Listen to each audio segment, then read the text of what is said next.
Bonjour à tous, moi je m'appelle Laura, je suis éducatrice à l'environnement dans une association qui s'appelle DOL Environnement. Donc pour ceux qui ne connaissent pas, on fait de la sensibilisation et de l'éducation à l'environnement. On a une grosse partie de notre travail qui est de l'expertise naturaliste, des inventaires naturalistes, et on est en capacité, si vous voulez, de demander le classement d'un site, la protection d'un site ou pas, en fonction de la faune ou de la flore présente. Ok ?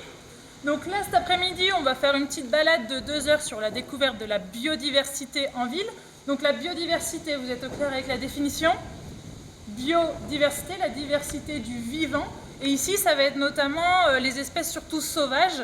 Et on a une grosse entrée faune à Dole, puisqu'on a des espèces très emblématiques, telles que le faucon pèlerin. Alors je crois que vous avez énormément de chance.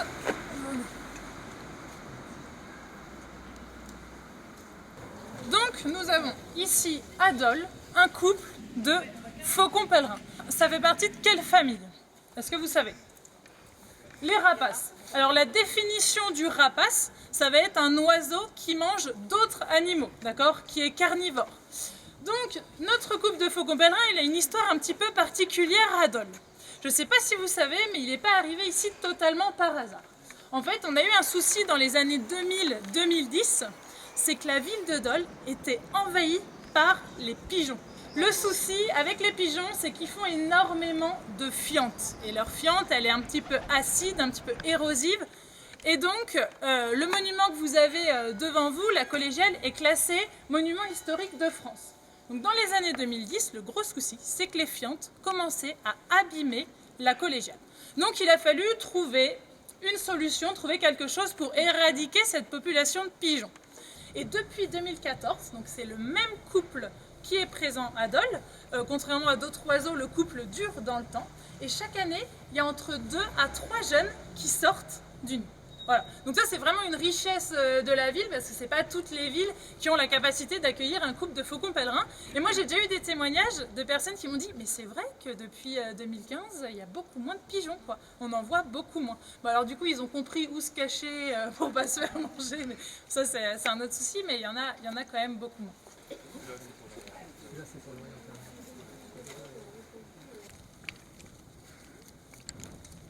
La biodiversité urbaine, ça va être donc par définition la diversité du vivant, donc en ville. Donc ici, vous allez avoir des espèces assez emblématiques comme le faucon pèlerin ou beaucoup d'espèces d'oiseaux notamment qui sont très visibles. Mais vous avez aussi les invisibles, tout ce qui est les insectes, les plantes sauvages, dites mauvaises herbes. Et vous allez avoir aussi dans la diversité du vivant toutes les plantes qui sont ornementales, qui sont là pour embellir la ville, mais qui, elles, ne sont pas des espèces sauvages. Sur Dole, on a répertorié 1100 espèces. Sur ces 1100 espèces, vous allez avoir 200 espèces qui sont protégées, une centaine d'espèces d'oiseaux, mais sinon la majorité, ça va être des insectes et des végétaux.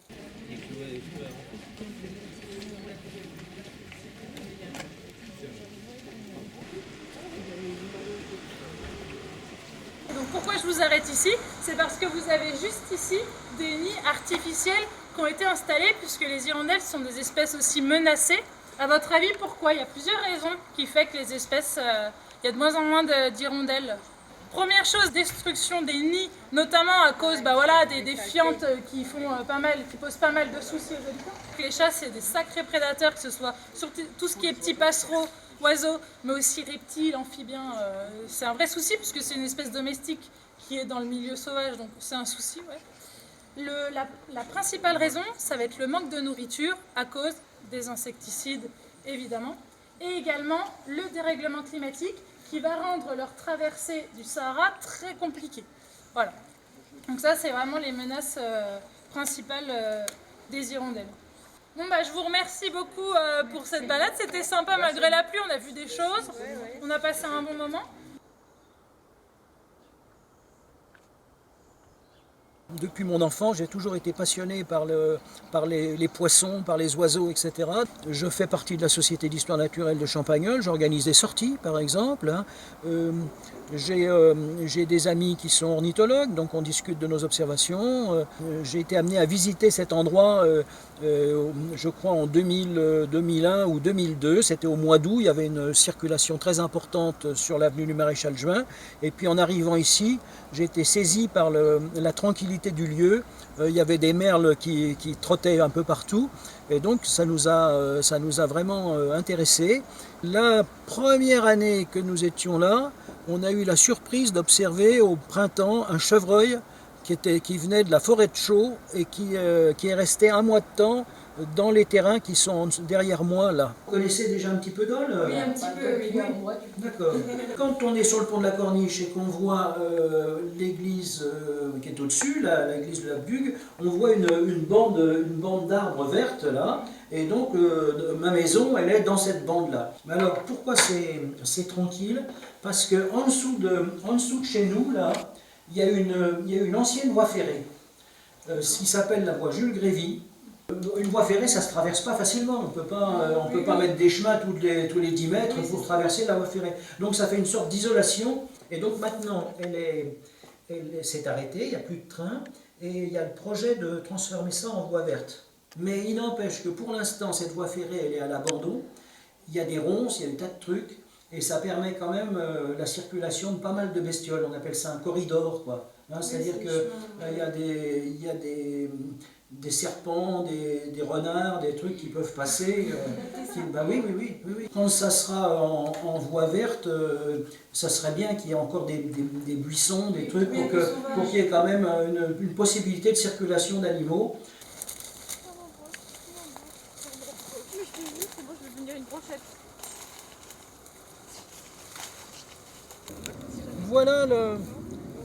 Voilà comment se prolonge le terrain, avec beaucoup de cerisiers sauvages, avec plusieurs espèces de vignes dont certaines donnent des très bons raisins, hein, mais c'est une jungle à peu près complète, hein, donc c'est grand, hein, c'est grand.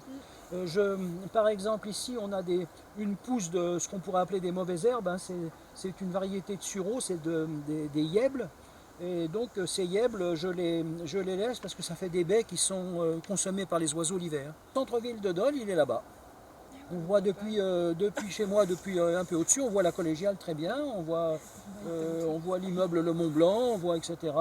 Le quartier, la fameuse voie ferrée, elle est en dessous, qui isole cette zone-là du reste de Dole. Enfin, et donc c'est une des explications sur la tranquillité qui est demeurée dans cet endroit.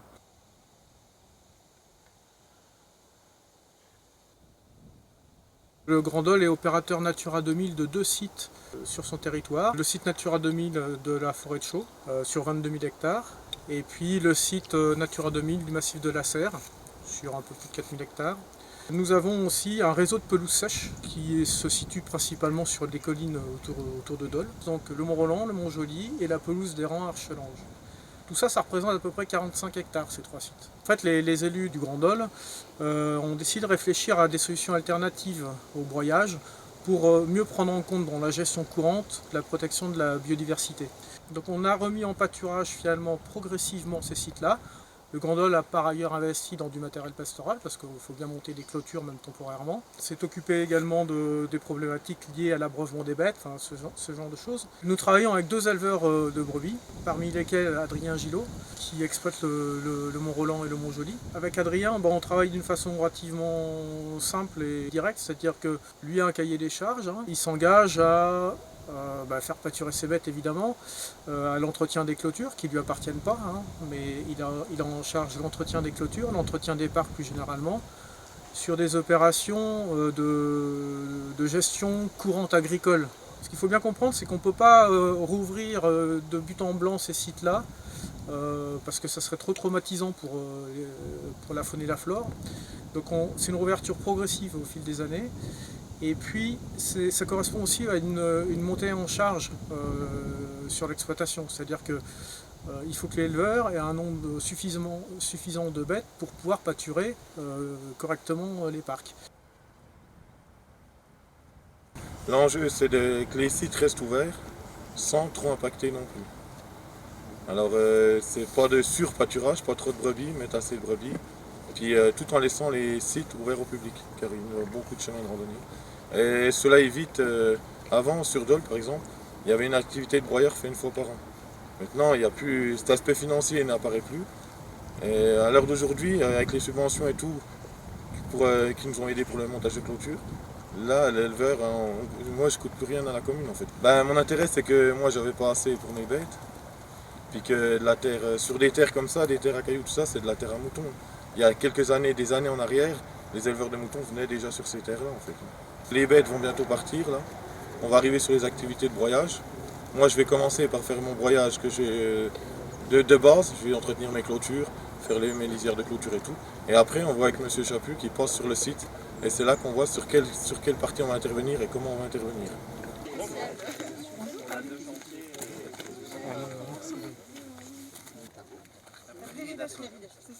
Donc on se trouve ici à l'entrée physique de la réserve du Girard.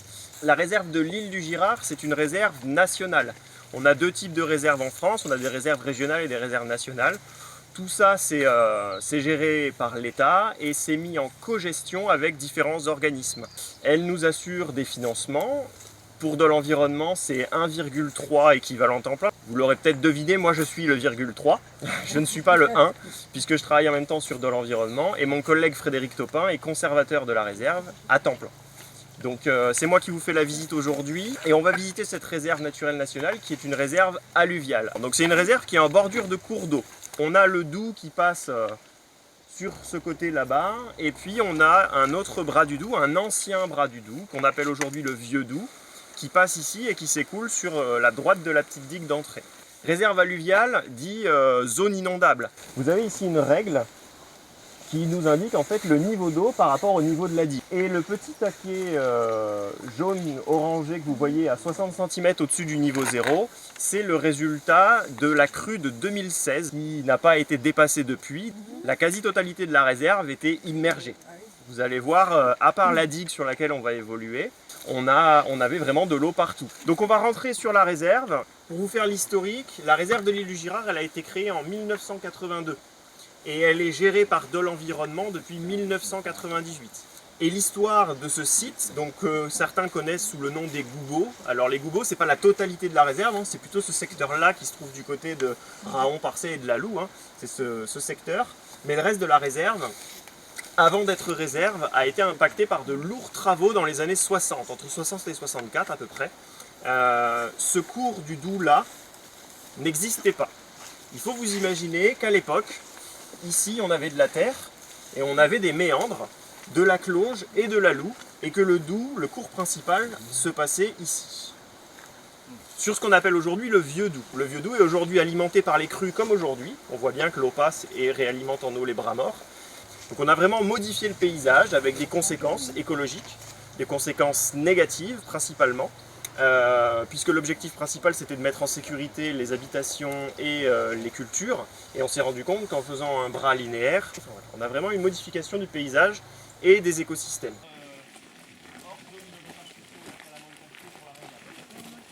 On a du pâturage équin, donc des chevaux, qui sont là-bas. Donc ce sont des Konik Polski, une race de chevaux rustiques polonaises, issus des Przewalski, hein, des chevaux des Landes de Mongolie. Donc ils nous servent sur la réserve principalement à réouvrir des milieux ou à entretenir des milieux pour éviter d'y passer mécaniquement.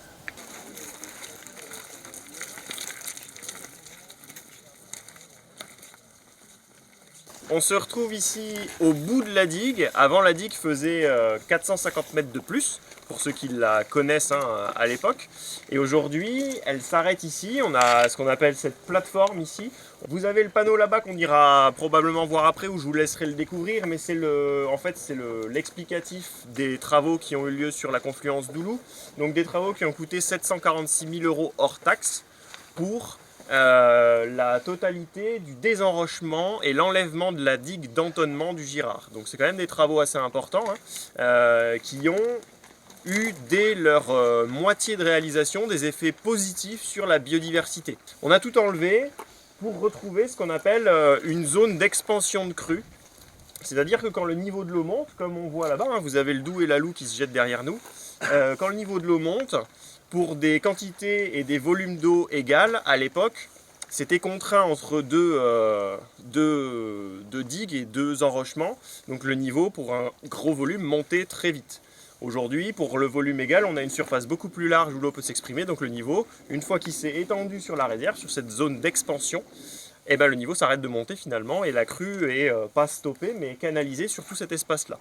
Ça met en protection les villages qui sont en amont et en aval de la réserve et les préserve pour partie des inondations dues aux crues directes du cours d'eau. Alors on a retrouvé des grèves, on a retrouvé des espèces de plages sur lesquelles la rivière dépose des matériaux. Donc dans une courbure, la rivière, elle a un côté où elle érode, un côté où elle dépose. Le côté où elle dépose, ça devient une grève et le côté où elle érode, ça devient une berge abrupte. Eh ben, on a 3 oiseaux protégés migrateurs qui ne pouvaient pas nicher sur la réserve puisque ces milieux avaient quasiment disparu et qui aujourd'hui retrouvent des habitats favorables. L'hirondelle de rivage et le guêpier d'Europe qui nichent dans les berges abruptes, qui font des terriers, et le petit gravelot qui lui est un petit limicole, un tout petit oiseau qui niche au sol, qui fait ses œufs sur les plages de galets. Donc super positif pour ces 3 oiseaux, ils ont retrouvé des habitats de nidification au sein même de la réserve. Où est la Loue, où est le Doubs? Loup. Loue, Doubs. On est d'accord. Donc on est vraiment à ce qu'on appelle la réunion des deux rivières, une confluence. Ici on a des traces de castors. Alors, ça sent pas trop, ça sent pas du tout même, mais on a un ancien dépôt de castoreum ici, donc c'est le castor qui vient et qui avec ses pattes arrière et sa queue va marquer son territoire. Et puis on a ici des restes de rongement et on voit ici la trace des dents. Donc ça c'est vraiment pas du ragondin, il n'y a que le castor qui mange l'écorce des arbres et des bouts de bois. Et on voit bien là un reste de rongement de castor. Donc il est venu casser la croûte ici. Donc voilà, trace et indice de présence de castor qui vient s'alimenter sur la réserve. C'est probablement, même certainement, la famille de castors qui vit sur la Cloge, un tout petit peu plus en amont de la confluence avec la Loue.